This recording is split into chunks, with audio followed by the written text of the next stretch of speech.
everyone. Today I'm going to talk a little bit about the role of the board treasurer.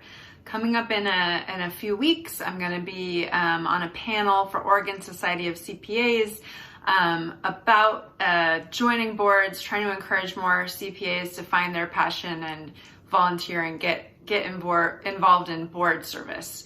So I've been serving in different capacities on boards, and usually the board treasurer for different organizations for about 8 or 9 years. And it's very rewarding, sometimes a little stressful, but overall definitely worth it. And you don't have to be, I'm not a CPA, as many of you know. I'm in accounting. We work only with nonprofits, so that helps. But I like to encourage people, even ones that aren't in accounting, to join that role. It's one of the most needed roles for different organizations, and definitely takes a little bit of training if you're not an accountant, but even for accountants that are only involved with for-profits, it takes some training. So I'm going to talk about some of the main things that board treasurers often do or are responsible for.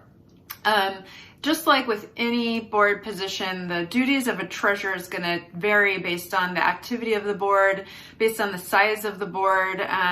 Smaller boards might be more working boards where the board members themselves are doing some of the work of the organization, all the way up to the larger boards where the boards, larger organizations where the boards tend to be much more fundraising based and governance based. So some examples of what the board treasurer often does. One is just helping set internal controls and fiscal policies, and then making sure that the organization is able to adhere to those. So that's one of the things that's definitely part of a board responsibility, is to help set those and communicate them with the board as well. That can be policies anywhere from policies around money going out, money coming in, policies around financial statements, around conflict of interest, anything that's going to help protect the, safeguard the assets of the organization and make sure that it's better protected against fraud and error, basically. So that's one role. Other role, probably one of the most common things that the treasurer does, is just helping to be a communicator, a liaison between the financial management staff and the board, or the executive staff and the board. So helping communicate to other board members the financial position of the organization. So the board treasurer, regardless of whether they're an accountant, a banker, a business owner,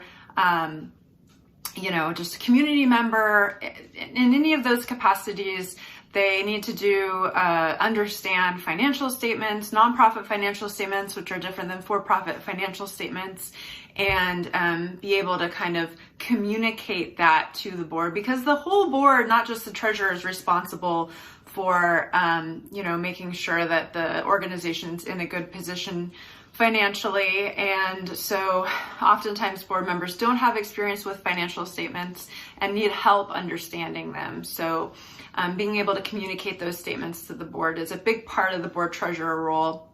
Besides just the financial statements, board treasurer often is involved in either budget. For smaller organizations, it might be budget creation, so actually helping if there's no staff, putting together the budget. If there's limited staff, helping the executive director create a budget.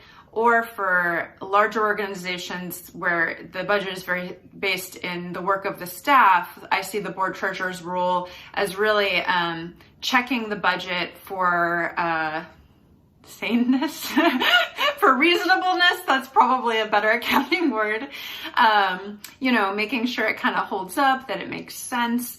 And my tip for that would be to always think about that for revenue and expenses. So not just do the expenses make sense, do they seem in line? Are we accounting for increases, salary increases, rent increases, general kind of inflation, but also for revenue. If there's a line item for individual contributions, that's, you know, hopefully not just pulled out of the air, but based in, here's our major donors and the asks that we're going to have, here's the expectations for small monthly donors, and here's how we arrive at this number for individual contributions. Helping either create or review the budget, and then present the budget for vote for the whole board. That's definitely a part of the board treasurer's role. Another part of the board treasurer's role is the kind of compliance around, a lot of organizations pay someone to prepare the 990, which is the annual informational return that all nonprofits file. Very small organizations can, if you have 50,000 or under in revenue, you can certainly just do that yourself and not hire someone to do it. But once you get much bigger, it's a good idea to think about hiring someone or finding a very qualified volunteer to prepare that Form 990. For those of you that have experience with that form, it's very long. The full form is very long. There's a lot of schedules. There's a lot of questions in there.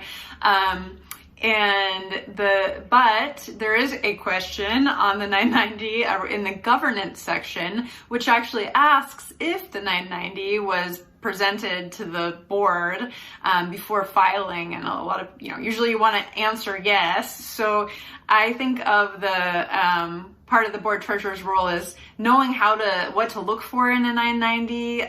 Even if you have paying someone to prepare that for you, it needs to be reviewed by the organization and understood by the organization. There's a lot of material in the 990. It's publicly available.